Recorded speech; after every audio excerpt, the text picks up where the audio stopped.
গত ২ দিন আগে একজন সমাজসেবা কর্মকর্তা যে একজন রিক্সা চালককে মারধর করেছিলেন, তার বিপরীতে তার কি শাস্তি হয়েছে সে বিষয়ে কথা বলবো। তার আগে আজকে একটা ভিডিও দেখেছেন যে একজন মানুষ একদমই হাঁটাচলা করতে পারে না, কিন্তু তিনি রিক্সা বা অটো সিএনজি গুলো চালাতে পারেন, এরকম সক্ষমতা তার আছে। আমরা তাকে সুদমুক্ত ক্ষুদ্র ঋণ দিয়েছি, যেটা প্রতিবন্ধী ঋণ বলা হয়, প্রতিবন্ধী ব্যক্তিদের পুনর্বাসনের জন্য। তিনি মূলত ভিক্ষা করতেন, এবং সমাজ কল্যাণ পরিষদ থেকে অনুদানও দিয়েছি, এবং তিনি গ্রামীণ মহাজনের কাছ থেকে 40% সুদে আরো 30,000 টাকা নেবেন। সেখান থেকে আমরা যেহেতু সমাজ কল্যাণ পরিষদ থেকে কিছু টাকা দিয়েছি, তিনি বাকি 20,000 টাকা কোনোভাবে ম্যানেজ করে হয়তো একটা গাড়ি কিনে তিনি পুনর্বাসিত হবেন।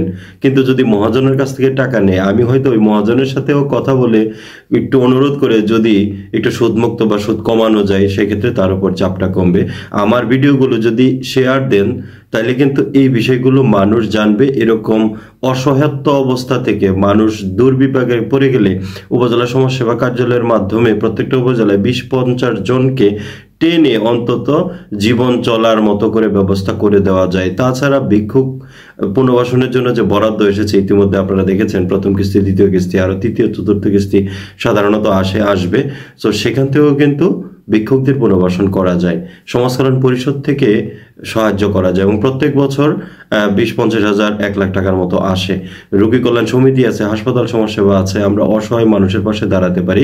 আমি এই জন্য ভিডিও করি। আমার ভিডিও শেয়ার দেওয়ার মাধ্যমে আপনিও কিন্তু মানুষকে জানার সুযোগ করে দিতে পারেন, এবং বহু কার্যালয় এটা থেকে হয়তো আরো ভালো ভালো কাজ করবে, যারা করছে ভালো কাজ আরো বেশি ভালো কাজ করবে। আর যেই সমাজসেবা কর্মকর্তা রিক্সা চালকের গায়ে হাত তুলেছিলেন, তাকে বহিষ্কার করা হয়েছে। আজীবনের জন্য বহিষ্কার করা হয় নাই। হয়তো কর্তৃপক্ষ যদি সদয় বিবেচনা করে, মানুষ মাত্রই ভুল হতেই পারে, যদিও যে ভুলটা করেছে গুরুতর অপরাধ,